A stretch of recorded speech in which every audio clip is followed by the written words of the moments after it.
नमस्कार बच्चों। ईश्वर से मेरी मनोकामना है कि आप सभी सकुशल होंगे घर पर अपने परिवार वालों के साथ, अपने परिवार वालों के बीच में। आइए अब हम शुरू करते हैं आज की क्लास। जैसा कि पिछले वीडियो में हमने देखा था कि जो क्रिया के जो भेद हैं, विकारी शब्द में जो क्रिया है उसके भेदों को हमने उसमें सकर्मक क्रिया और अकर्मक क्रिया पर हमने ध्यान दिया। आइए आज हम और भी क्रिया जो है जिसे सहायक क्रिया और प्रेरणार्थक क्रिया कहते हैं उसके बारे में जानकारी प्राप्त करेंगे। तो चलिए देखते हैं सहायक क्रिया क्या होती है और किसे कहते हैं। सहायक क्रिया जिसे हम कहते हैं ऑक्सिलरी वर्ब या हेल्पिंग वर्ब। जैसा कि आप सभी जानते हैं कि कोई भी वाक्य कभी भी तब तक नहीं पूर्ण होती जब तक कि सहायक क्रिया का प्रयोग नहीं किया जाता है। Same thing you know very well in English also, without helping verb we can't use a single sentence like is, am, are, was, were, shall, will. ये सब जो है सहायक क्रियाएं हैं। तो उसी प्रकार से हिंदी में भी हम सहायक क्रिया के प्रयोग के बिना किसी भी वाक्य को पूरा नहीं कर सकते हैं। थोड़ा सा अंतर है केवल, लेकिन सहायक क्रिया का होना अति आवश्यक है। आइए हम आज के इस क्लास में देखते हैं। जैसे फॉर एग्जाम्पल राम जाग। अगर हमने वाक्य कहा कि राम जाग, मतलब यह वाक्य अपने आप में कहीं न कहीं किसी न किसी प्रकार से अधूरा है। लेकिन अगर हमने कहा इसका कोई सेंस नहीं बनता, अगर राम जाग तो इसका मतलब कुछ भी आगे क्रिया ऐसी होनी चाहिए या कोई ऐसा शब्द होना चाहिए जो कि एक मीनिंगफुल वाक्य बना सके। तो राम जाग ये कोई सेंस नहीं देता। जाग मतलब क्या, जाग गया कि जागने वाला है। तो अब इसको सार्थक वाक्य बनाने के लिए हमें राम जाग के साथ एक ऐसी क्रिया लानी होगी या एक ऐसा शब्द लाना होगा जिसकी वजह से यह वाक्य जो है अपने आप में सार्थक वाक्य बन सके। तो राम जाग उठा। जब हम इस प्रकार से हम एक शब्द, एक क्रिया का प्रयोग करेंगे तब समझ में आ रहा है कि यह वाक्य एक सार्थक वाक्य बन गया। और राम जाग उठा, तो अब यहाँ पर राम जो है वह करता हुआ, जाग उठा, तो जाग उठा यह पता चल रहा है कि हाँ राम सो रहा था और वह उठ करके बैठ गया। चलिए अगले उदाहरण पर हम देखते हैं। वह जमीन पर गिर। यह भी उसी प्रकार से है कि वह जमीन पर गिर क्या, तो वह जमीन पर गिर यह निरर्थक वाक्य, यह सीधे से सार्थक का संबोधित या सार्थक संबोधित नहीं कर रहा है या मीनिंगफुल सेंटेंस नहीं बन रहा है जब तक कि हम किसी न किसी ऐसी क्रिया का प्रयोग न करें जिससे कोई अर्थ बन सके, जिससे कोई उसका मतलब निकल सके। तो वह जमीन पर गिर पड़ा।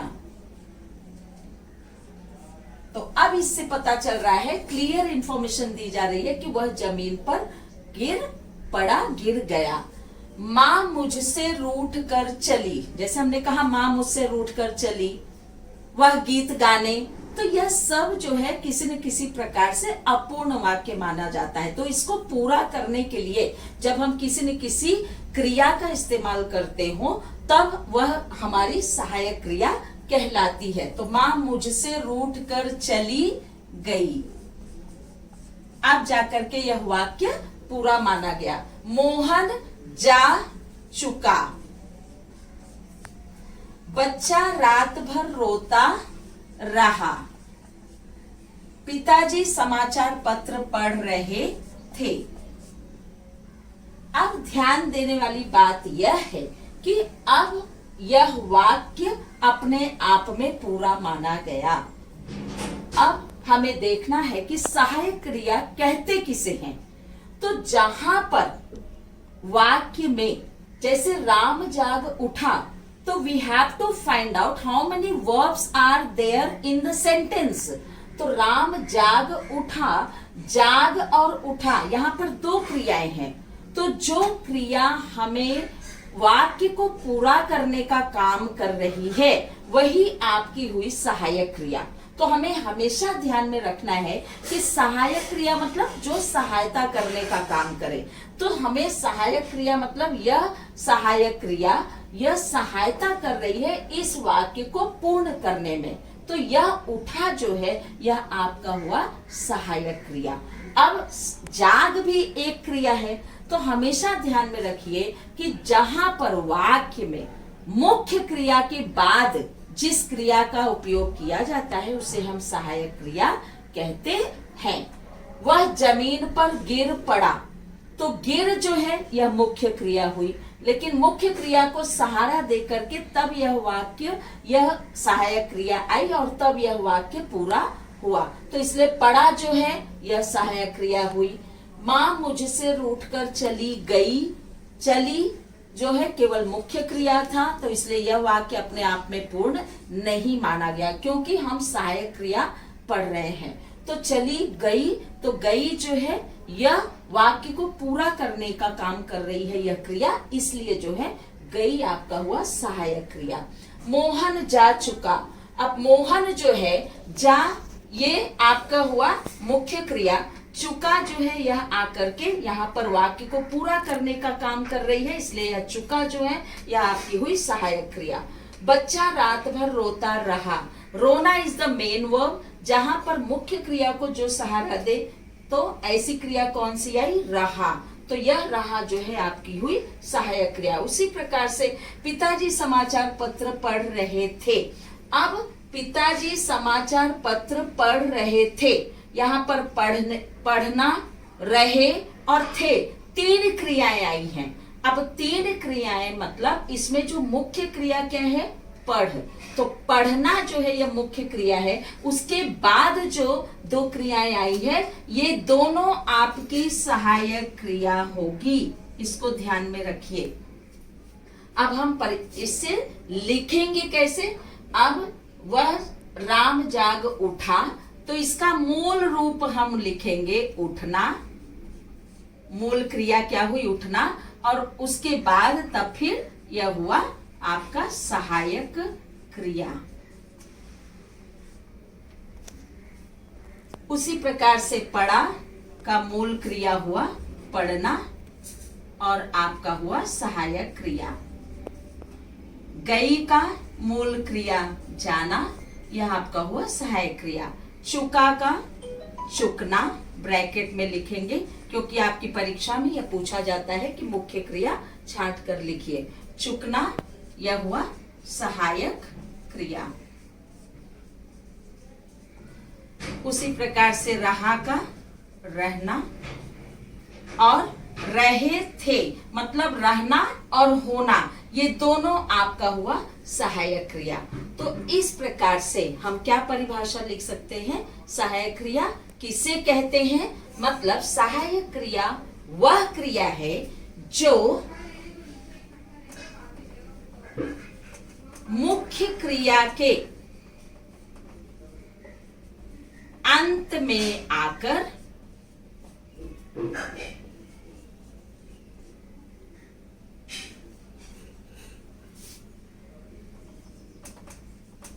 कार्य को पूरा करने का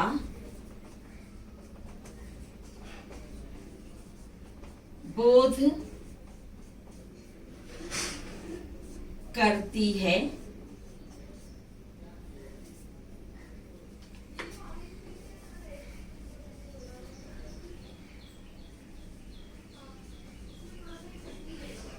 उसे हम सहायक क्रिया कहते हैं। मतलब मुख्य क्रिया, इसको ध्यान में रखने वाली बात है कि कोई भी सेंटेंसेस हो उसमें आपको मुख्य क्रिया पहले खोजना है, क्योंकि मुख्य क्रिया आएगी तभी उसको जो सहारा देगा उस वाक्य को पूरा करने के लिए, वही आपका हुआ सहायक क्रिया। तो इस प्रकार से हमने देखा कि सहायक क्रिया में को पहचानने के लिए इस बात का ध्यान में रखना आवश्यक है कि वाक्य में सबसे पहले हमें देखना है कि मुख्य क्रिया आई है या नहीं। लेकिन अगर मुख्य क्रिया जैसे हमने कहा कि राम जागा, फुल स्टॉप, तो वह एक सरल वाक्य हुआ। लेकिन अगर हमने लिखा राम जाग, मतलब still I have to say something more, तो फिर राम जाग उठा, यह वाक्य को पूरा कर रहा है उठा, यह क्रिया, तो इसलिए यह हुई आपकी सहायक क्रिया। इसी प्रकार से आपने देखा ये सारे उदाहरण। तो मेन हम क्या परिभाषित कर सकते हैं, इसे मुख्य क्रिया के अंत में आकर के कार्य को पूरा करने का बोध कराती है, उसे हम सहायक क्रिया कहते हैं। आइए अब हम प्रेरणार्थक क्रिया देखते हैं कि प्रेरणार्थक क्रिया किसे कहते हैं। आइए हम सभी देखते हैं प्रेरणार्थक क्रिया किसे कहते हैं, जिसे हम पॉजिटिव वर्ब कहते हैं। प्रेरणार्थक क्रिया, नाम से ही ऐसा पता चल रहा है कि प्रेरणा, जहां पर प्रेरणा मिले। अब हम देखते हैं, सबसे पहले हम उदाहरण देखेंगे। मैं कपड़े सीलता हूं। मैं नौकर से कपड़े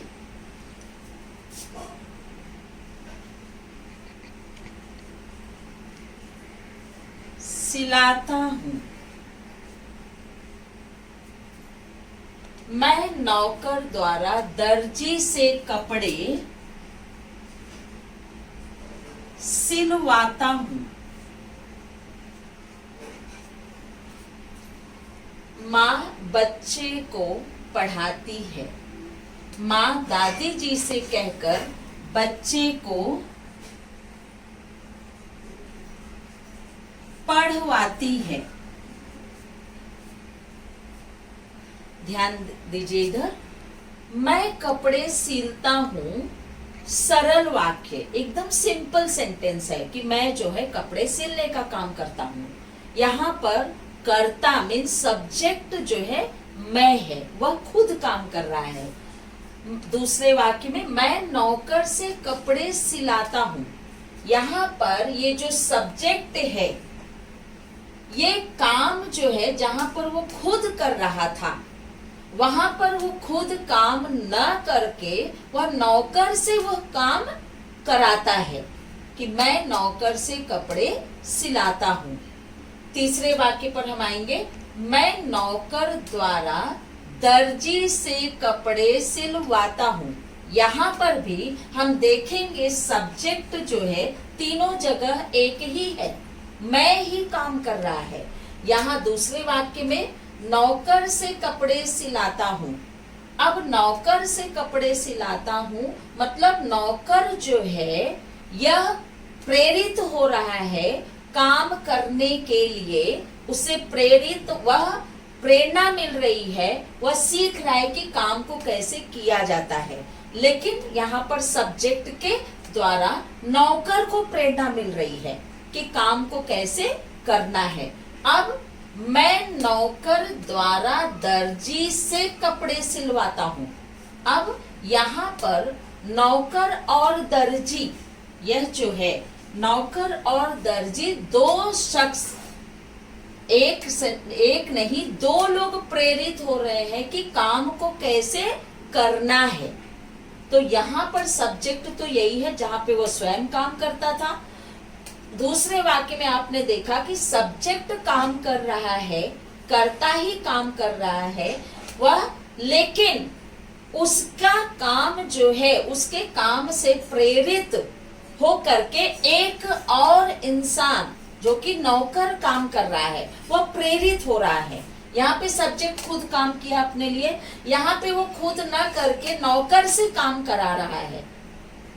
और फिर तीसरे में सब्जेक्ट वही है, फिर से वह स्वयं काम न करते हुए दो इंसानों से काम करवा रहा है, मतलब यहाँ पर दो लोग प्रेरित हो रहे हैं काम करने के लिए। तो जहां पर एक शख्स, एक व्यक्ति प्रेरित हो काम करने के लिए, केवल एक ही, तब वहां पर हम कहते हैं कि प्रथम प्रेरणार्थक क्रिया,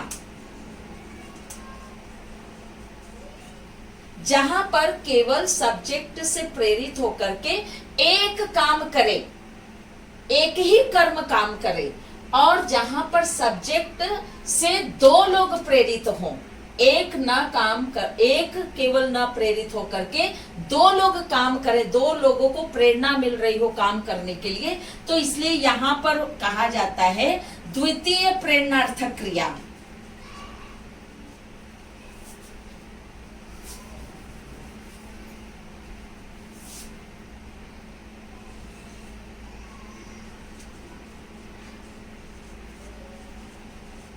द्वितीय प्रेरणार्थक क्रिया, क्योंकि यहाँ पर एक शख्स, एक इंसान प्रेरित हुआ काम करने के लिए, और यहाँ पे सब्जेक्ट से दो लोग प्रेरित हो रहे हैं। मतलब पहले वाक्य में सब्जेक्ट खुद काम कर रहा है, दूसरे में एक इंसान सब्जेक्ट से प्रेरित होकर के काम कर रहा है, तीसरे में सब्जेक्ट से एक नहीं बल्कि एक से ज्यादा लोग प्रेरित हो रहे हैं काम करने के लिए। तो इसलिए यहाँ पर कहा गया द्वितीय प्रेरणार्थक क्रिया, मतलब एक से ज्यादा दो लोग प्रेरित हो काम करने के लिए। वैसे ही माँ बच्चे को पढ़ाती है, जैसे कहा गया माँ पढ़ती है, तो वहां पर माँ स्वयं काम कर रही है, लेकिन माँ बच्चे को पढ़ाती है, मतलब बच्चा जो है यह प्रेरित हो रहा है काम करने के लिए, इसे प्रेरणा मिल रही है। The child is getting motivation to do the work from mother.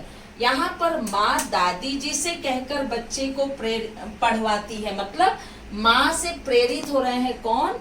बच्चा तो प्रेरित हो रहा है, लेकिन साथ में काम करने के लिए दादी जी भी प्रेरित हो रही है। तो इसलिए यह हुआ प्रथम प्रेरणार्थक क्रिया और यह हुआ द्वितीय प्रेरणार्थक क्रिया। अर्थात ऐसी क्रिया, वह क्रिया जिसमें हम क्या परिभाषा बना सकते हैं कि जहां पर सब्जेक्ट, वह क्रिया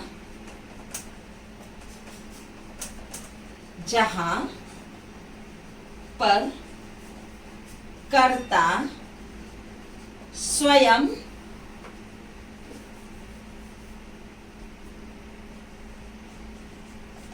काम न करते हुए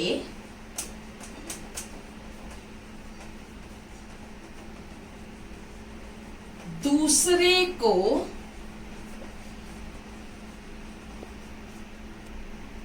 काम करने के लिए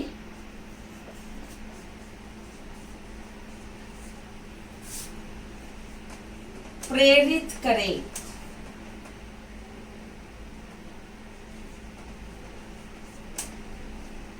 उसे प्रेरणार्थक क्रिया कहते हैं।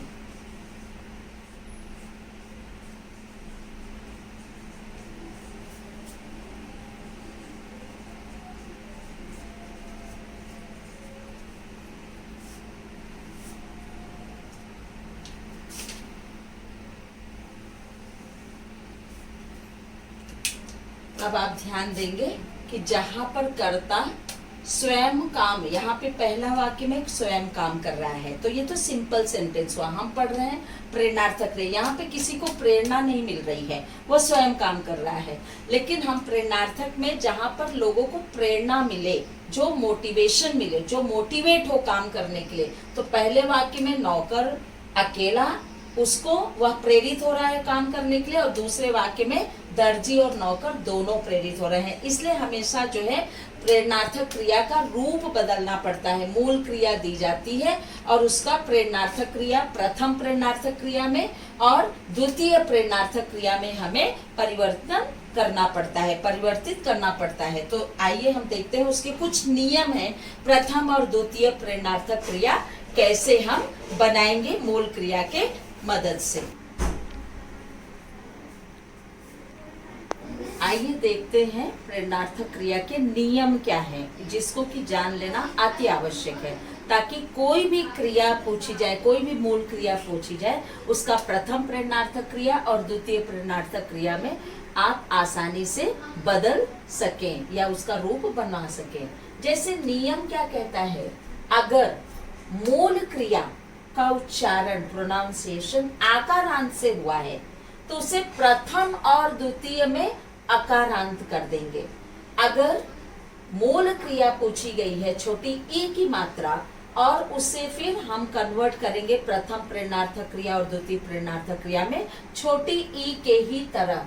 जैसे आप ध्यान दीजिए, नियम क्या है, आकारांत। आकारांत मतलब ये भागना, भा जो आप देख रहे हैं भ पर आ की मात्रा, इसे कहते हैं आकारांत शब्द।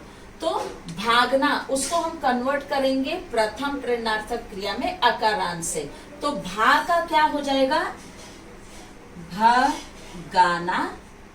यह हुआ प्रथम प्रेरणार्थक क्रिया, क्योंकि इसमें एक ही शख्स, एक ही व्यक्ति प्रेरित हो रहा है काम करने के लिए। अब हम द्वितीय पर जाएंगे तो इसे अकारांत ही रखेंगे, आकारांत नहीं करेंगे। तो ये क्या हो जाएगा, भगवाना।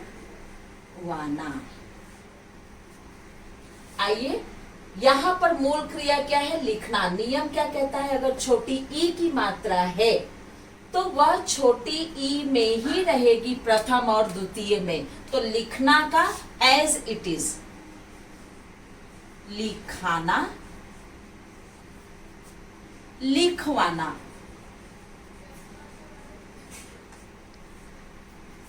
अगर नियम क्या कहता है, अगर बड़ी ई की मात्रा, ईकारांत शब्द है, जैसे पीना, सीलना, जीतना, तो वैसे अगर ईकारांत है तो उसे हम कन्वर्ट करेंगे छोटी ई की मात्रा। मतलब बड़ी ई अगर है यहाँ पर तो हम उसे छोटी ई कर देंगे। पीना का क्या होगा, पिलाना, और द्वितीय में क्या हो जाएगा, पिलवाना। उसी प्रकार से अगर छोटा ऊ उकारांत शब्द है, जैसे उठना, तो वह छोटा ऊ ही रहेगा, उठाना, उठवाना।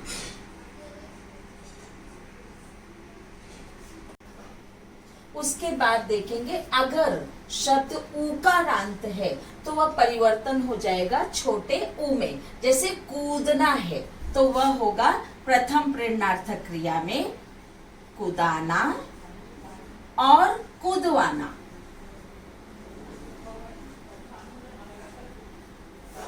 ध्यान रखना, अगर ये बड़ा ऊ की मात्रा है तो प्रथम और द्वितीय में वह छोटा ऊ हो जाएगा। उसी प्रकार से बड़ी ई की मात्रा है तो प्रथम और द्वितीय में छोटी ई हो जाएगी। आइए देखते हैं एकारांत शब्द, जैसे देना, देखना, तो वह जो है कन्वर्ट हो जाएगा छोटी ई में। जैसे देना का दिलाना और दिलवाना, द्वितीय प्रेरणार्थक क्रिया दिलवाना। ए की मात्रा है तो वह छोटी ई में परिवर्तन हो जाएगा। बैठना है तो क्या हो जाएगा, बिठाना और बिठवाना।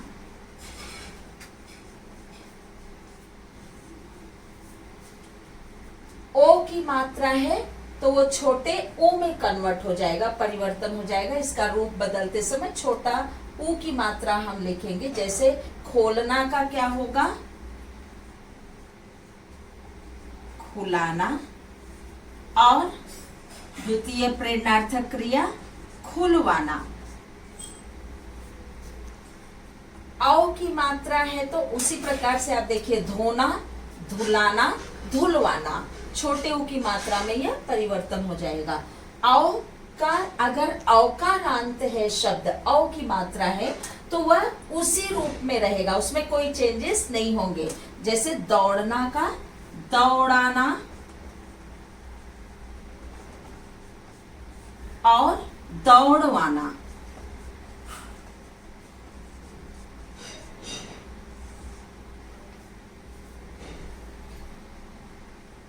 अब आप ध्यान दीजिए, हमने देखा कि अगर आ की मात्रा है तो वह अ में होता है। जैसे भागना, भगाना, भगवाना। ई है तो ई में कन्वर्ट हुआ, ई में ही रह गया। बड़ी ई है तो उसे बदलकर छोटी ई में। जब हम प्रथम और द्वितीय बनाएंगे तो प्रथम और द्वितीय प्रेरणार्थक क्रिया बनाते समय छोटी ई की मात्रा हम लगा देंगे। अगर छोटा ऊ है तो छोटा ऊ ही रहेगा, अगर बड़ा ऊ है तो वह परिवर्तन होकर के छोटा ऊ में हो जाएगा। ए है तो ई में ही रहेगा, ए है तो ई में रहेगा, छोटी ई में ही रहेगा। ओ की मात्रा है ओकारांत शब्द है, ओ की मात्रा लगी है, तो वह प्रथम और द्वितीय बनाते समय छोटे ओ की मात्रा हो जाएगा। औ की मात्रा है तो वह औ में ही रहेगा, उसमें किसी प्रकार के चेंजेस नहीं होंगे। कहने का मतलब अगर हम यहाँ पर छोटा या बड़ा कोई भी मात्रा है, हम उसे परिवर्तन करेंगे छोटे ही मात्रा में। जैसे आ है तो अ हमने किया, छोटी ई है मूल क्रिया में तो वह छोटी ई ही रहेगी। अगर बड़ी ई है तो वह छोटी ई हो जाएगी। अगर बड़ा ऊ है तो वह छोटा ऊ हो जाएगा। अगर छोटा ऊ है तो वह छोटा ऊ ही रहेगा। तो इस प्रकार से हमें केवल यह ध्यान रखने की जरूरत है कि ओ की मात्रा है तो वह छोटा ओ में हो जाएगा, औ की मात्रा है तो औ एज इट इज रहेगा। मतलब यहाँ पर कभी भी आपको छोटे स्पेलिंग ही लगाने हैं, केवल ध्यान में रखना। अगर ए है या ए की मात्रा है तो वह छोटी ई में बदल जाएगा। तो इसको आप ध्यान में रखिए।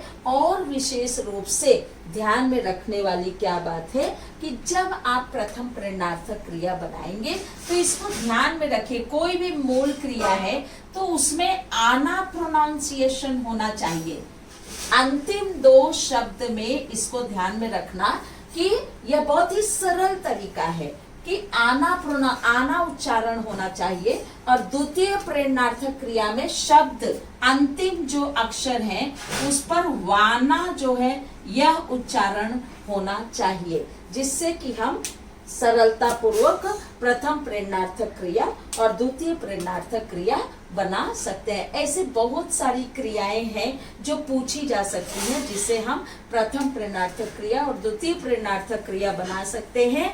इससे आप केवल इन नियमों को याद करेंगे, जिससे कि आसानी से आप प्रेरणार्थक क्रिया का रूप बदलकर लिख सकते हैं। इससे रिलेटेड जितनी भी क्रियाएं हमने अब तक पढ़ी, सकर्मक, अकर्मक क्रिया, सहायक क्रिया, प्रेरणार्थक क्रिया, सभी के प्रश्न पूछे जाएंगे, सभी के एक्सरसाइज दिए जाएंगे। आप अपने नोटबुक में उसे हल करेंगे। धन्यवाद बच्चों, घर में रहिए, सुरक्षित रहिए।